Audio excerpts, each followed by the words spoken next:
The air in NovaForge HR office smelled faintly of carpet glue and stale coffee. Overhead, a vent hummed with the mechanical determination of a machine that didn't care who lost their job today. Aria Velasquez sat in the stiff gray chair across from the HR director and counted ceiling tiles like they were beads on a rosary. 1, 2, 3, a row of 9, another row of 9. Patterns. Systems. She always looked for the architecture beneath the surface, even in an ugly drop ceiling. The HR director, a man who always looked like his tie was throttling him, cleared his throat. Restructuring, he said, reading from a page. Your position has been eliminated. Nothing personal. Nothing personal. The words landed like a dull blade. Eliminated. That was the one that hung in the air. Eliminated wasn't neutral. It carried weight. It carried finality. Aria folded her hands on the table, steady. Her voice was even, almost kind. I built the core that runs your revenue engine. Which role exactly was eliminated? The one that prints money, or the one that writes emails about it? Across the glass table, the director pressed his lips into the shape of a smile, but his eyes flickered to the clock on the wall. He had somewhere else to be. Anywhere but here. We're grateful for your contributions, he recited. You'll receive severance. And we'll need your access tokens by end of day. Aria glanced at the credenza against the wall. On top, a framed photo, the CEO of NovaForge, grinning in a ribbon-cutting ceremony beside the city mayor. At the corner of the photo, a caption, NovaForge welcomes Madison Vale, VP of Platform Strategy. The blog had posted it last week. Today was Friday. Madison starts Monday? Aria asked, her tone mild as if she were asking about the weather. The director's smile faltered. I'm not at liberty. It's fine. She rose from the chair, smoothed her jacket. I already resigned a month ago. In my head. From her pocket, she produced a small black fob and placed it gently on the table. Here's my token. The director reached for it with visible relief. What he didn't know, that fob had been wiped clean at sunrise. The real keys had never lived there. They lived where she kept them encrypted, distributed, always under her control. The patents? Hers. The source code? Hers. NovaForge only had a license. A license she had drafted with care. A license that terminated instantly upon her separation. She'd fought for that clause after watching too many colleagues lose everything to sloppy contracts. She remembered the smirk of the legal associate when she insisted, of course, of course. People laughed at cliff edges until the rock gave way. Exit paperwork is in your email, the director said, stacking folders that suddenly looked like props in a bad play. Aria nodded once, thanked him, and walked out. Past the open-plan desks she had wired herself, past dashboards whose lines and colors still bore the mark of her hand. Her coworkers stared, pity and fear flickering across their faces. The VP of Engineering raised a hand in salute. She returned it with a flick of her wrist. He would need more than gestures to survive the week. The elevator closed behind her. She watched her own reflection in the brushed steel, calm as a held breath. At the ground floor, her phone buzzed. A calendar alert she had set years ago, the day she signed the first license agreement. The reminder read simply, license auto-terminates on separation. She opened the PDF on her drive, eyes scanning the clause she had memorized like scripture. Consultant retains all right, title, and interest in and to the source materials and patents. Company is granted a revocable, non-transferable, non-sublicensable license solely during the term. Upon termination of the term for any reason, company shall immediately cease all use of the source materials and remove any copies or derivatives from production systems within 72 hours. The sun outside was blinding after the fluorescence. It tasted like freedom. Aria didn't rage. Rage was exhausting, and she had well-documented assets. Back in her apartment, the space was alive with quiet order, plants on the sill stretching toward winter light, a whiteboard covered with dense lines of algorithms, a coffee mug chipped at the rim, but perfectly balanced in her hand. She opened her laptop and pulled up her audit trail. She had kept everything. Timestamps from her earliest prototypes. Git signatures predating NovaForge by a year. Notarized patent filings. Emails from NovaForge's own legal counsel confirming her ownership and their license. She drafted a letter. Short. Surgical. Per Section 2.1 and 2.3 of the Patent License Agreement, your license terminated at 10:02 a.m. Eastern Standard Time today upon notice of my separation. Per Section 2.4, remove all copies and derivatives of my source materials from production within 72 hours. Do not attempt to recompile or modify my proprietary modules. Audit logs will reflect misuse. I am open to negotiating a new license under revised terms. Please address all communications to Root Access Labs, LLC, formation in progress. Regards, Aria Velasquez. She clicked send. Then opened a clean document. Title, Root Access Labs, Operating Plan. Bullets lined up beneath it like soldiers, incorporation tasks, license models, ethics guidelines. She wasn't fighting to get her desk back. She was laying the foundation for her own future. At 1:17 a.m., her phone pinged. A message from a friend still inside NovaForge. Prod pipeline stuck. ETL dead. Board yelling. Are you okay? Aria smiled faintly. She typed back, I'm excellent. Drink water. Save your logs. At NovaForge's operations center, the night shift was unraveling. Dashboards, once smooth arcs of data, began flashing red. Throughput dropped. Latency spiked. Reports arrived late, then wrong. The engineer on call, a weary man named Luis, rubbed his eyes and dug into logs. He found himself staring at code comments he'd never noticed before. // if you are reading this at 2 a.m., hi. // please find the license. Respected. // there is a proper way to ask for help. He sat back, goosebumps rising on his arms. The pipeline thrashed, gasping like a fish out of water. He escalated to his manager. His manager escalated to the VP. By dawn, a top client had already sent a furious email. Where are reports? Revenue forecasts were cut. The CFO muttered about hiccups. The VP of engineering stared at the wall and whispered, this isn't a hiccup. This is the heart-stopping. Just turn it back on, the CFO barked. That's not how math works, the VP replied, words heavy as stones. We need Aria. Or we need 6 months. The CEO's daughter starts Monday, the CFO said. She'll stabilize. We are not paying ransom. She's not ransom, the VP said. She's the architect. Aria's apartment wasn't large, but it had been arranged like a machine that respected its operator. Plants lined the sill, basil, ivy, one stubborn cactus that leaned toward the sun with defiance. On the far wall, a whiteboard dominated the room, layers of equations, diagrams, and arrows like a living mural of her thought. She set her coffee down beside a notepad and pulled up her audit trail again. The folder was exhaustive and intentionally so. Every prototype commit, every lab notebook scan, every notarized receipt lived here, filed in redundant backups she controlled. The apartment had become a war room, but a war room with quiet dignity.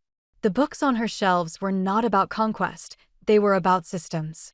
Network architecture, cryptography, scaling distributed databases. The tools of her craft and the weapons of her defense. She took a slow breath. She had expected this day. Not the exact timing, she hadn't known it would be this Friday, but she had always known it was coming. That's why she had insisted on the license clause. That's why she had made herself the custodian, not just the creator. The clause was her armor, her audit trail, her sword. She pulled up her email.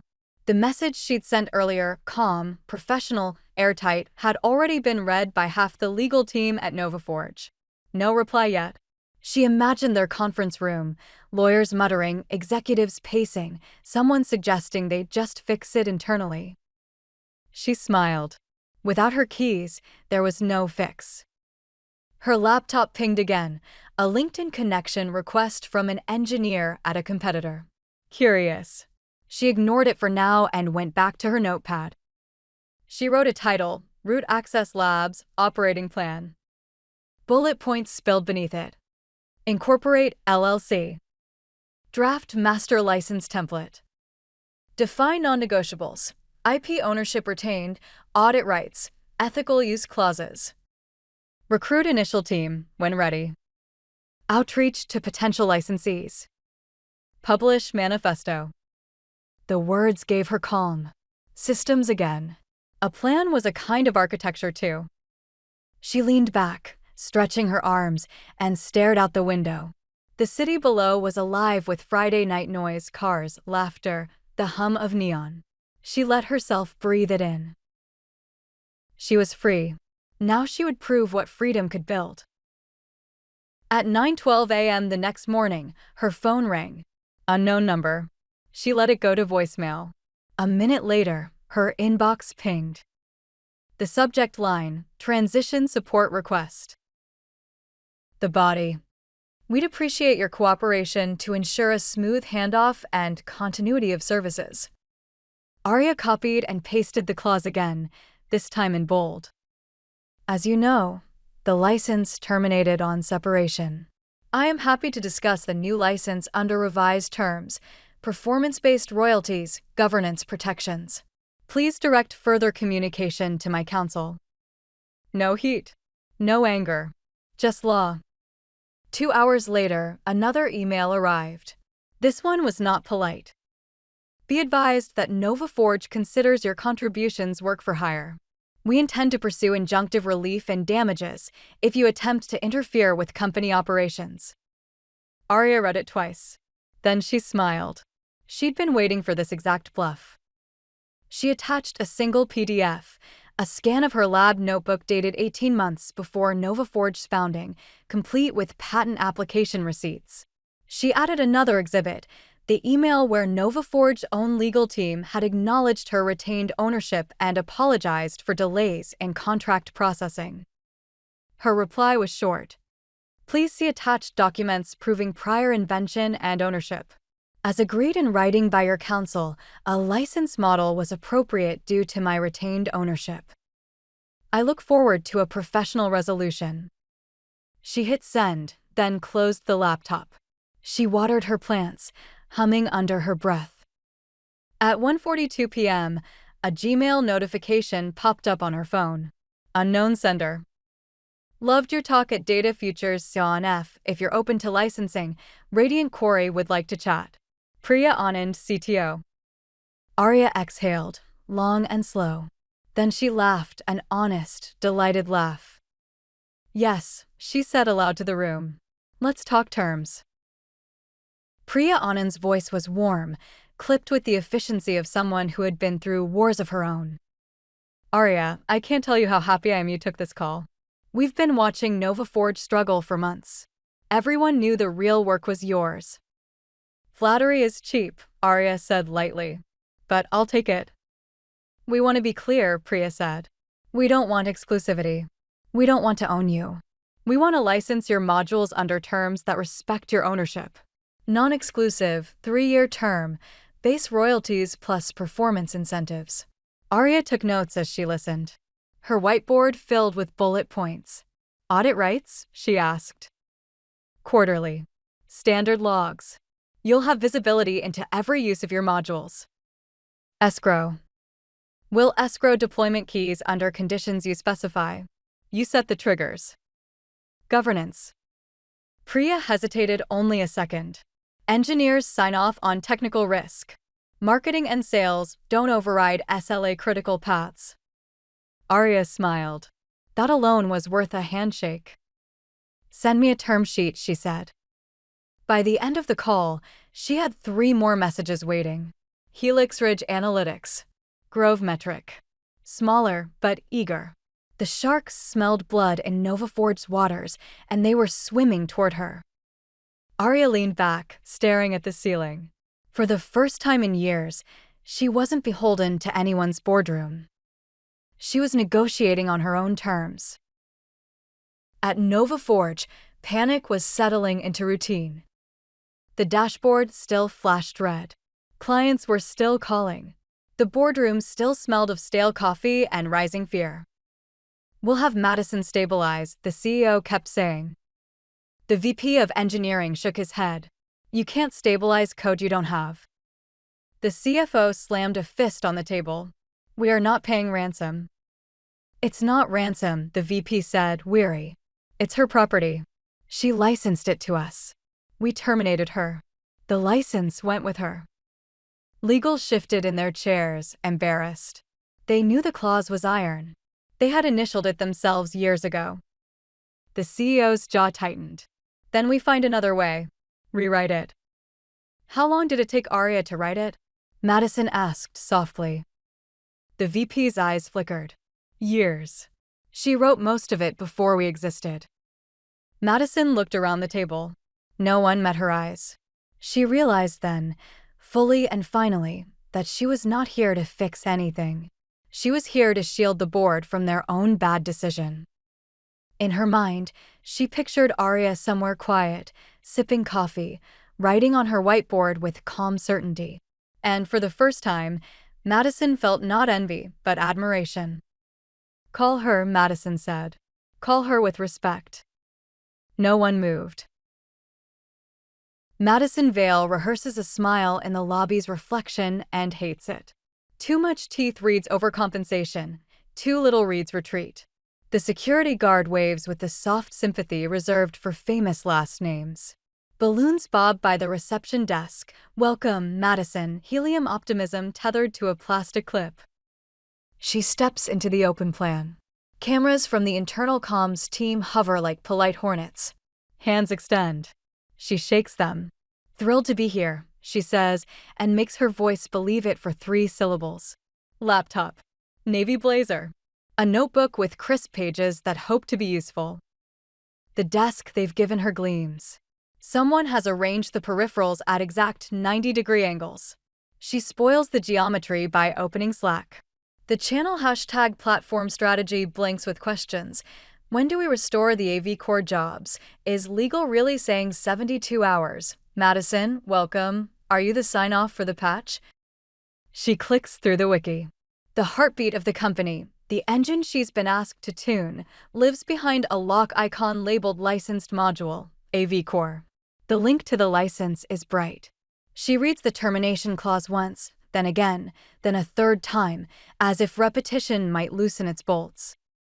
Her calendar populates in a cascade: emergency, restoring pipeline, investor update, talking points, CEO 1:1. She accepts the first 2.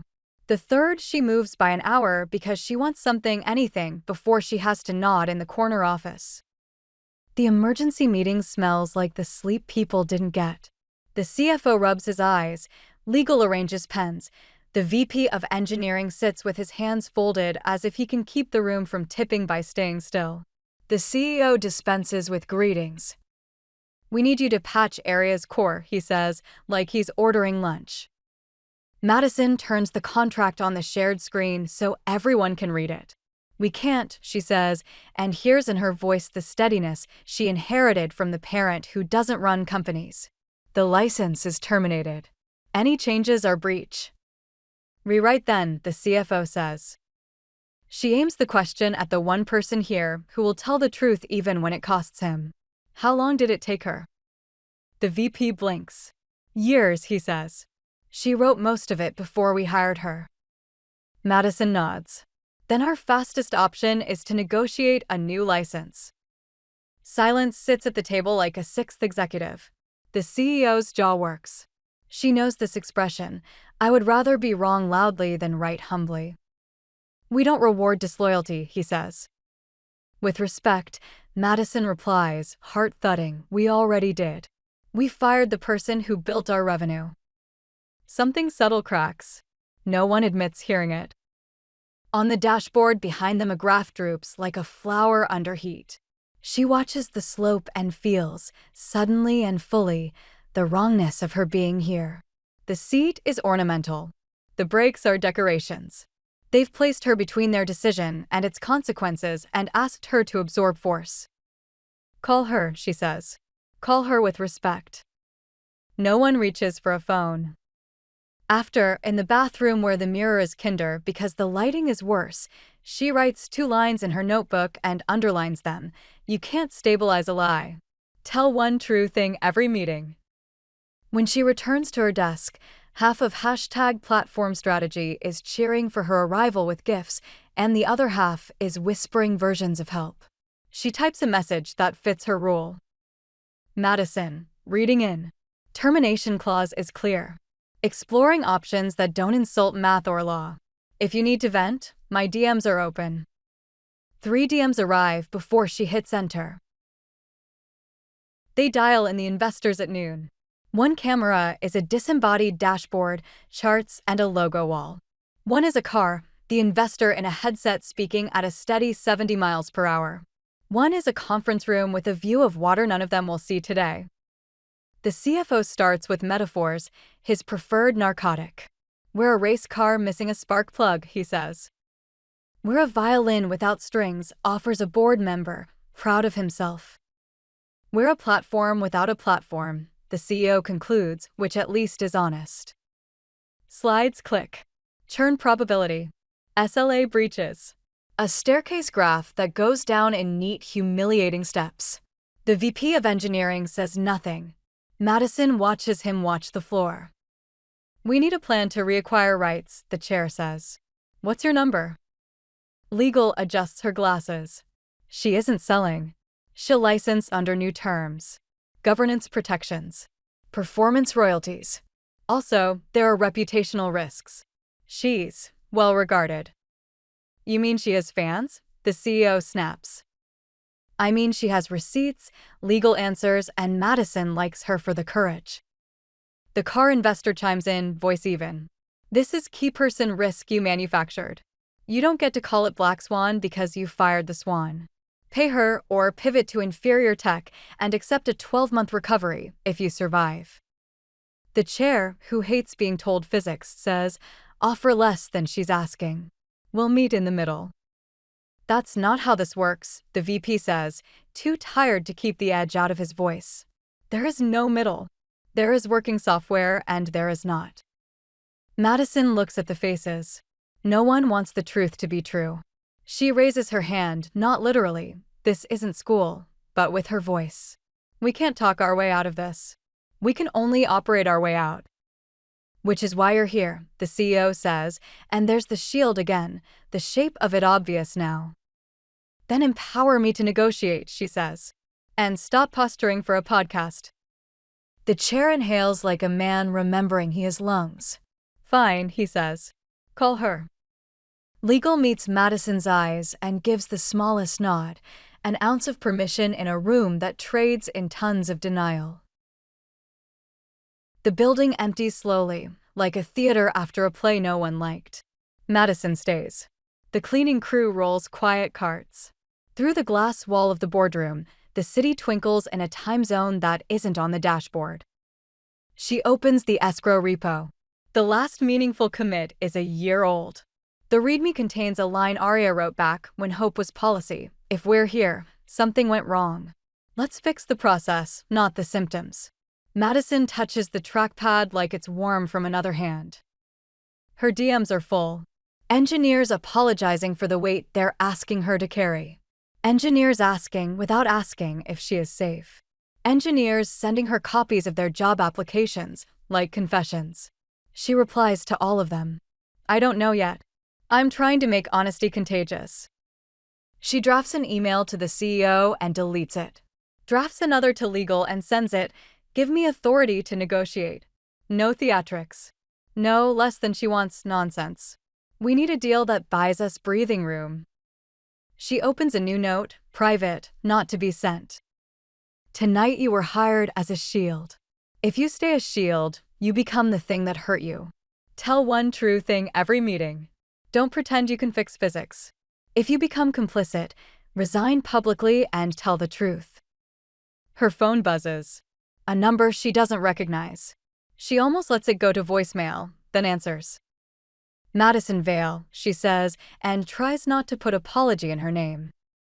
Priya Anand, says a calm voice. From Radiant Quarry. We won't negotiate behind someone's back, but we have Aria under talks. You should know, she isn't vindictive. She's precise. If you offer respect, you might get time. Not grace. Time. Madison's throat thickens. Thank you. Fix your process, Priya says. Not your symptoms. The line clicks. Madison breathes. She writes in the note, there are grown-ups in the world. Find them. Learn from them. When she finally shuts her laptop, the office hum returns to the neutral tone of a building that has decided to outlive most of its tenants. She leaves her badge on her desk for a moment, a childish fantasy of walking away. Then she pockets it. Tomorrow she will tell one true thing at a time. Morning. The all-hands feels like a live-stream test of character. The CEO speaks in slogans. The CFO speaks in bloodless numbers. The chat scrolls faster than anyone can read. Madison's turn. She keeps it short. We have a terminated license and a system that depended on it. We are negotiating a new license. We will stop saying flip a switch because there is no switch. We will stop calling our mistake a surprise. My DMs remain open for your concerns and your suggestions. I won't answer rumors. I will answer questions. She pauses, forces a smile that isn't rehearsed. And if you are quietly interviewing, do what's best for your life. I won't hold it against you. Silence for a beat, and then the chat fills with tiny hearts and thank yous that mean I thought I was the only one who saw it. After, in a side channel, the VP of Engineering writes, thank you. That landed. How many days if we reach a deal? She asks. If she hands us a working binary with limited hooks, 3 to steady, 30 to re-architect the worst dependencies, 90 for something we're proud to run, he replies, honest as a wound. She copies the numbers into a draft titled talking points that respect time. Legal pings, authority to negotiate granted. CEO reluctantly agrees to stop saying less than she wants. She allows herself a single, progress by inches counts. She sends Aria an email. Subject, a request for a conversation conducted with respect. Aria, you don't owe us anything. I know that. If you're open to a brief call, I want to make a concrete proposal that acknowledges your ownership and your terms. No posturing. No subtext. Madison. She expects silence. She gets a calendar invite. 20 minutes. Cafe no one from the office uses. No handlers. She stands up, grabs her blazer, and goes. The cafe hums with laptops and the smell of beans for giving yesterday. Aria is already at a corner table, back to a wall by instinct. She looks exactly like the stories, calm, eyes bright, a presence that makes the space near her feel less noisy. Thank you, Madison says, sitting. It is the only sentence that can come first. I don't need an apology, Aria says. But thank you. Madison nods. She doesn't waste the gift. We're prepared to negotiate a new license. Non-exclusive. Term limited. Performance-based royalties. Governance. Engineers sign off on technical risk. Public correction of any statements that implied we owned what we didn't. I won't ask you to save face. I'm asking to save payroll. Aria studies her. How many days do you think you need? 3 to study, Madison says. 30 to re-architect our worst sins. 90 to stand without you. If I'm lying, I'll resign before the 90. Aria's mouth quirks. That last clause is for you, not for me. Maybe, Madison admits. But I'm measuring myself too. Aria sips coffee. Send me the draft. I'll look. I make no promises about timing. I'm talking to Radiant Quarry. I know, Madison says. Priya called me. She said you're precise. Aria's eyebrows lift. Priya called you. She's a grown-up, Madison says. They sit in a silence that is not hostile. When they stand, Aria offers a card. If you leave, Aria says, and you want to build something real, call me. I know a CTO who values spine. Madison pockets it. Do you? I'm looking at one. She walks back to the office with the weight of a choice in her pocket. When she passes the boardroom, she doesn't look in. The conference center smelled like old carpet and bad coffee, the universal perfume of legal combat.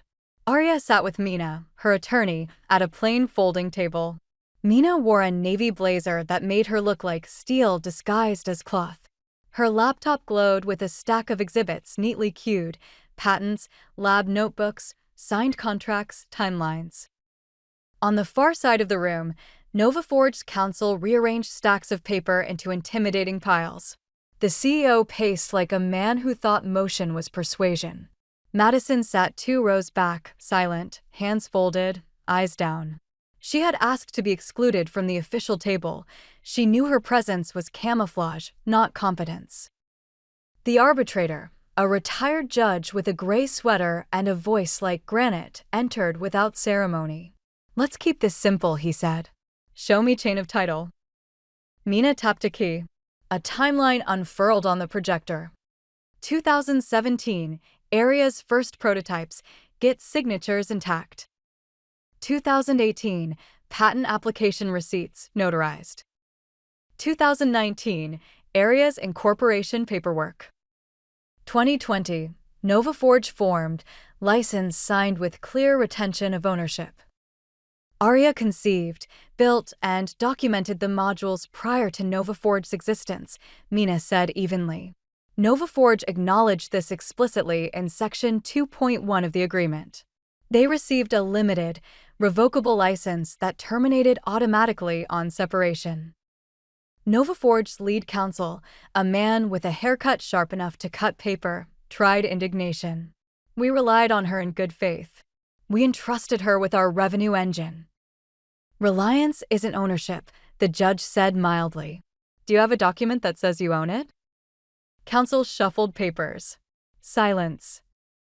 Motion denied, the judge said an hour later. The license terminated per its terms. Any attempt to use the source materials going forward is enjoined. Fees to respondent. Aria leaned back, expression unreadable. Inside, her chest expanded with a restrained joy. Mina, ever professional, gave the smallest nod, the kind conductors use when cutting off the brass exactly at beat 4. NovaForge had lost the opening round. Word spread internally like a rumor about a life raft. Don't panic, whispered Slack channels. There's escrow. We can recover from escrow. Madison pressed the VP of engineering in his office. The blinds were half shut, light slicing across his face. Is it real? She asked. He rubbed his forehead. There's a repo called escrow, yes. She waited. It's stubs, he admitted. Obsolete interfaces. Demo code. A comfort object for the board. Madison exhaled through her nose. Then we have to stop telling them we can flip a switch. They don't want the truth, he said quietly. They want a story where they were right. She crossed her arms. Then we write a new story. A true one. Later, alone, she opened the repo herself. The last meaningful commit was a year old. The README contained a single line in Aria's unmistakable hand. If we're here, something went wrong. Let's fix the process, not the symptoms. Madison stared at the screen until her eyes blurred. She could already picture the boardroom calling that sentiment insubordination. She closed the laptop with care, as if the truth inside might spill. The judge's ruling on cleanup was mercilessly precise. 72 hours is impractical for a live system, NovaForge's counsel argued. 72 was the contract, Mina countered. The judge compromised with a surgeon's knife. 7 days. Verify removal. Certify compliance. Penalty if not. The VP of engineering blanched. We can't tear out live code that fast. We'll collapse. The judge's gaze was cold. That's an operations problem of your own making. Stop pretending contracts are decorations. Aria leaned forward. We also request a clause preventing future reverse engineering attempts, and a public correction of any statements impugning my ownership. Mina added one more sentence, a quiet dagger. All parties acknowledge that respondent acted in good faith and with professional courtesy throughout. The judge agreed. Gavel, metaphorical but final. 7 days. Inside Nova Forge, the countdown felt like living under a falling ceiling. Day 1. Engineers gathered in a war room. Screens glowed with dependency maps, tangled webs Aria had begged them to clean up years ago. Every module led back to her core like arteries to a heart. Day 2. Clients began asking pointed questions. Are you compliant with license law? Account managers lied, their voices cracking. Day 3. The VP slept on a cot. Madison brought him coffee at 2 a.m. They watched logs bleed errors, pipelines choking as pieces were ripped out. We should have listened, he said once, voice breaking. Madison didn't ask when. They both knew the answer was always. Day 4. Vendors demanded faster payment. Recruiters flooded inboxes. Hashtag departures filled with farewell notes. Madison typed responses until her fingers ached. Take care. I understand. Thank you for what you built. Day 5. Legal tried to spin a press release. Madison deleted half their draft and replaced it with one true sentence. We are re-architecting systems following the termination of a license. Our priority is compliance and continuity. She hit send without asking permission. Day 6. The CFO panicked in a board meeting. We'll default if we don't stabilize. Default is better than contempt, legal snapped. Madison watched the clash with numb detachment. She was too tired to be afraid. Day 7. At 5 p.m., the certification form was signed under penalty of law. All copies removed. All derivatives purged. Compliance verified. The VP's hands shook as he added his name. Madison closed her laptop slowly. We bought ourselves legality, she said. Not survival. The room was silent.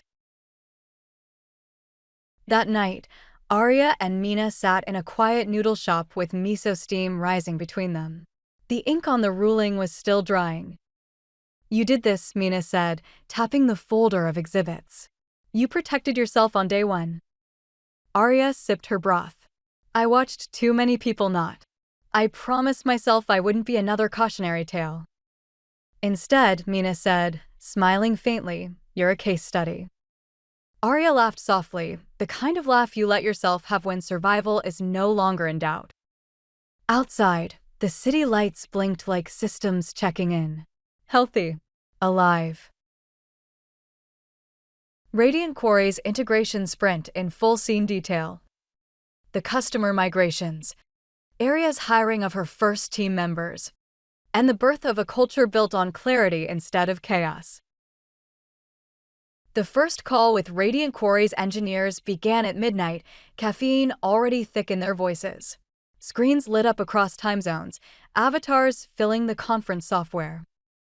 Let's slot in AV Core, Priya Anand said, her tone brisk but warm. Aria, we'll follow your lead. Aria's cursor hovered over the terminal. First rule, she said, is no magic. If I type a command, you'll know what it does. No black boxes. The engineers smiled, some tired, some skeptical. By the end of the hour, skepticism was gone. Aria annotated every insertion, explained every checksum, documented edge cases in the wiki as she worked. At 3:12 a.m., the pipeline ran for the first time. Dashboards bloomed with metrics that sang like clean chords. Throughput, up 118%. Error budget, green. Latency, halved. The chat exploded. Holy hell, is this real time? I'm crying. Priya's message came through last. This is what it feels like when architecture respects the laws of physics. Aria leaned back in her chair, a small smile breaking her tired face. Congratulations, she said. Now let's document it before we forget. The first big customer didn't announce their move. They just did it. A quiet transfer of workloads, a polite goodbye email to NovaForge that said business decision, and then an urgent request for onboarding help from Radiant Quarry. Aria sat in on the kickoff. The client's lead analyst looked both exhausted and relieved. "We just want it to work," she said. "No drama. No lies." "It will work," Aria promised, calm as stone. And it did. The second migration came with whispers in industry newsletters. Performance benchmarks circulated in private chats. RQ plus AV Core is double NovaForge throughput. The third was louder. A fintech blog headline, "Why We Moved, Stability Over Spin." The chart embedded showed a cliff at NovaForge's bankruptcy filing and a steady climb at Radiant Quarry after. Aria printed it and pinned it above her desk. Not to gloat, she didn't believe in feeding that fire, but to remind herself what truth looked like when plotted. Root Access Labs began around Aria's dining table. 2 laptops, 3 mugs, and a whiteboard that still bore the ghosts of algorithms from NovaForge's early days. Suri was the first hire, a data reliability engineer who claimed she could hear latency in logs. She wasn't wrong. Her instincts saved hours on every sprint. Kenji came next, a platform SE who had kept NovaForge's worst weekends from turning into postmortems. He arrived with stories of being ignored, dismissed, then blamed. Aria listened, then said, "Not here. Here, we document. Here, we share the weight." They established rituals immediately. Friday afternoons were for the antagonist chair. One person role-played a future engineer cursing them during an incident. Documentation improved overnight. So did the jokes. They built a Slack with 2 pinned rules: document the why, not just the how. And contracts are architecture too. Radiant Quarry requested a second module. Helix Ridge asked for a consult. Grove Metric signed a smaller license, but sent cookies by courier with a note: "Thank you for making contracts less terrifying." Aria distributed the cookies evenly, then paid Suri and Kenji 2 days early. "Payroll before pride," she said. "Always." Kenji grinned. "I like this company." "So do I," Suri said softly, almost surprised at herself. In the evenings, after the laptops closed, they'd linger. They argued about logging verbosity. They debated test coverage like philosophers. "Document the how," Suri said one night, "but also the why. Code rots slower when it remembers its reasons." "Future engineers will curse us anyway," Kenji added, "but at least they'll curse us accurately." Aria listened, tired and content. She thought about NovaForge's culture: denial, spin, convenience over clarity. She vowed Root Access Labs would be the opposite. Not a fortress, a scaffold. A place where architecture was honest, contracts were promises, and people slept at night. She cleaned the whiteboard and wrote 3 words at the top: fair, clear, durable. Underneath, she drew a box and labeled it culture, non-negotiable. The following weekend, Aria closed her laptop on Friday night and left it closed until Monday. She went to the market, bought fresh basil for her windowsill, cooked a proper meal. She read a book without highlighting anything. Her phone buzzed once with a message from Priya: "We demoed the new pipeline today. Customers called it boring." "Thank you." Aria laughed. Boring was perfect. Boring was revenue. Boring was survival. On Sunday, she met Suri and Kenji for a casual walk.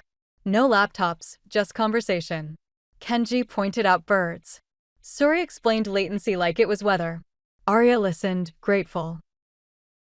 For the first time in years, she realized she wasn't surviving. She was building. The signs of collapse weren't subtle. They never are.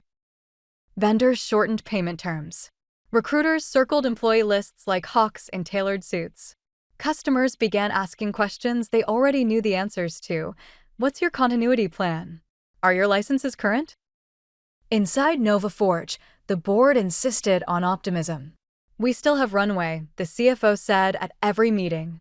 But the graph of cash flow disagreed, a jagged line pointing toward a cliff. On Slack, a channel called #Departures grew busier each day. Farewell notes stacked like gravestones. It's been real. DM me for references. Good luck out there. The VP of Engineering wrote a careful post. I won't pretend this is fine. I'll advocate for you as long as I'm here. Please make choices that protect yourselves. Madison scrolled through the channel late at night, replying to as many as she could. Thank you for your work. I wish it had been different. She meant it every time. The CEO went on a podcast about leadership in crisis. He spoke in abstractions, the same empty slogans he used in boardrooms. No one at Nova Forge listened. One afternoon, Aria's inbox pinged with a subject line that felt like déjà vu, acquisition interest. A private equity firm wrote in polished paragraphs. They wanted to buy Nova Forge at fire sale prices, strip the debt, install Aria as chief architect of the combined entity, and offer her an equity package with more commas than her bank account had ever seen. Mina read the draft and snorted. They're asking you to babysit a burning building from the top floor. They think my code is a magic extinguisher, Aria said dryly. Your code is good, Mina replied. Their culture is gasoline. Aria drafted her reply slowly, every word chosen like a keystone. Thank you for the generous offer. My mission is to license great technology under fair terms, not to absorb structural failures. I wish you well with your strategy. She hit send. The click felt like closing a door without anger. Just certainty. It happened on a Wednesday afternoon. The press release used neutral words, restructuring to maximize stakeholder value. The docket used honest ones, unsecured creditors. The stock, once a small rocket, became a stone. Inside, employees watched the announcement hit their inboxes before they heard it from leadership. Some cried, some cursed, most opened job boards. In her apartment, Aria's phone buzzed with messages, as if she were HR for the future. I have 2 kids. Do you know anyone hiring? I'm embarrassed to ask, but could you review my resume? I learned more from your code comments than from most of our meetings. She answered each one. She wrote references that were specific and kind. She sent intros to contacts she trusted. She ordered a stack of pizzas delivered to a group chat of engineers still in the office at midnight. Sometimes care arrived in triangles. Later that night, she walked past Nova Forge's darkened building. Through the glass, the outlines of empty desks looked like ghost furniture. Her reflection joined them. She didn't feel triumphant. She felt tired. She felt grateful. And she felt very sure of the difference between justice and vengeance.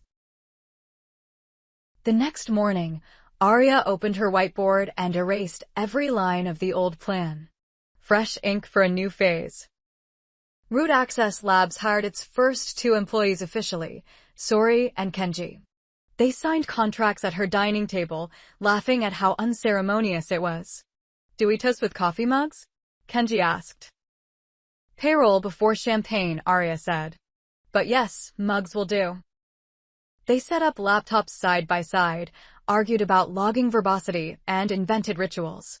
Every Friday, the antagonist chair, one person role-played the future engineer who would curse them for design choices. The laughter made the documentation sharper. Radiant Quarry asked for an additional module. Helix Ridge wanted integration consulting. Money arrived modest, but steady. Aria paid her team before paying herself. Nothing felt better. News outlets covered the collapse with schadenfreude disguised as analysis. Startup darling burns out. From rocket ship to ruin. None of them got the story right. It wasn't drama. It was contracts. It was arrogance. It was the refusal to respect the architecture of ownership.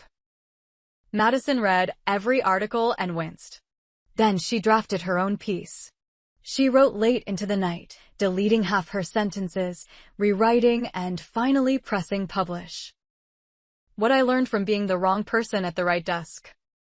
It was precise, not cruel. She admitted complicity, condemned nepotism, and credited Aria. The internet, usually allergic to sincerity, listened.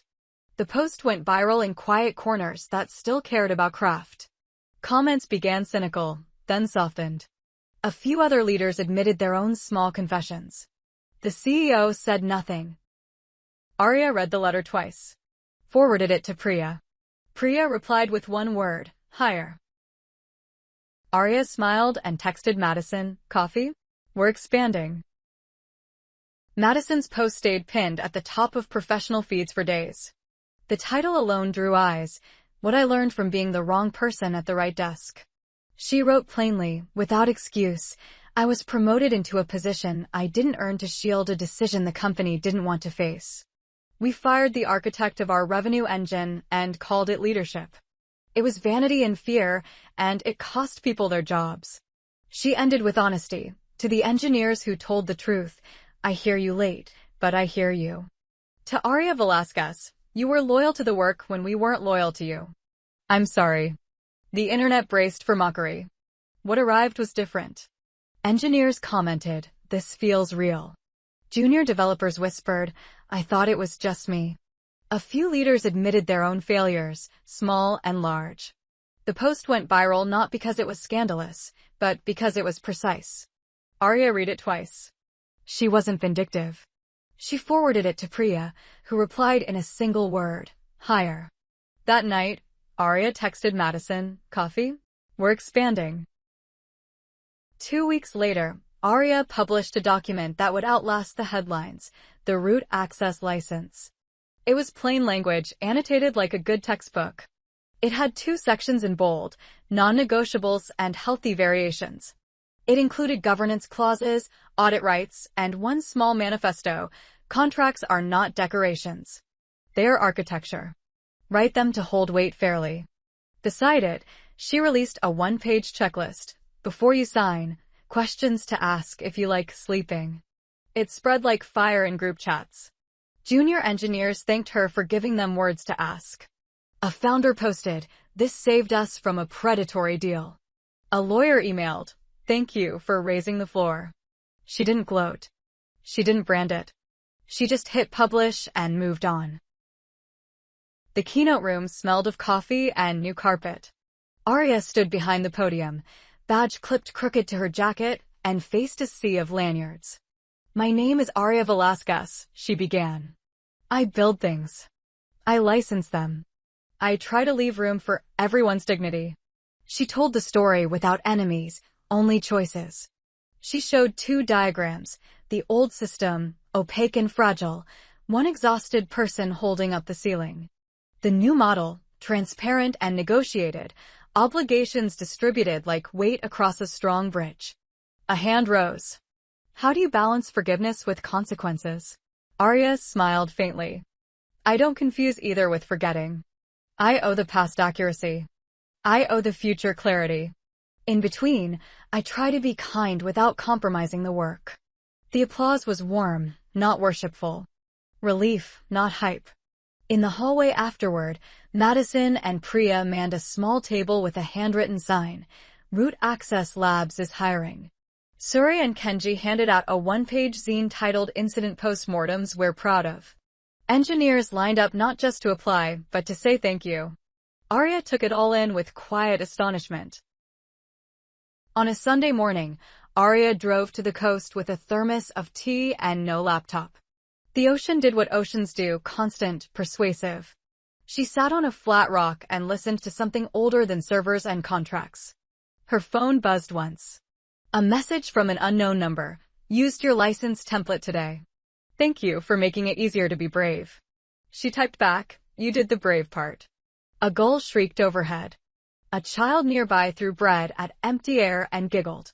Aria smiled at the audacity. She sipped her tea and thought about the first diagram she had ever drawn for AV Core. The thrill of realizing that ownership wasn't a fortress, it was a promise to share on your own terms. When she rose to leave, the tide had drawn a clean line on the sand. Neat. Uncompromising. On the drive home, another email chimed. A healthcare startup asking about terms, a transit lab curious about data ethics, a cooperative proposing hardware collaboration. Back in her apartment, the plants thrived. The whiteboard gleamed empty. She uncapped a marker and wrote a single word at the top, next. She underlined it once. Her phone rang. She answered with a smile. Root Access Labs, she said. Let's talk terms. Aria Velasquez never returned to Nova Forge building. But in conference rooms, classrooms, and contracts across the industry, her clauses and her clarity lived on. And somewhere, years later, a junior engineer reading her license late at night whispered, "Thank you," without knowing she was being heard.